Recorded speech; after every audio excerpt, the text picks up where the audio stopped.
Huh. I mean, by transcendent, you mean this notion of flow, which is the sense when you play a game, you get into a groove, you feel, you move into an altered sense of consciousness as a way, because you know, to be good at a game, it almost has to be subconscious, it almost has to be purely reactive. It's body knowledge that you're tapping into. You start to zone out your environment and just get into a space with the game where everything clicks and everything flows fluidly. And it is a kind of altered state of consciousness. It's a way of being, it's a way of thinking, it's a way of sharing information and social values between people.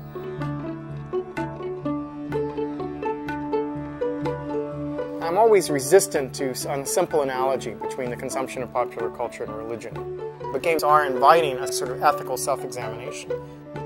There is a kind of way in which video games are more and more becoming an ethical playground, which is to say that they ask us to ask questions and explore potential answers. There are places we go to test the limits of our moral values. I think about the work of Peter Molyneux in games like Black and White and Fable, who very clearly has designed these games to lay out a series of moral and ethical choices for the players and to mark the consequences of their choices directly into the game work. The choices you make shape the physical landscape of Black and White. The choices you make change the way your character matures and interacts in Fable.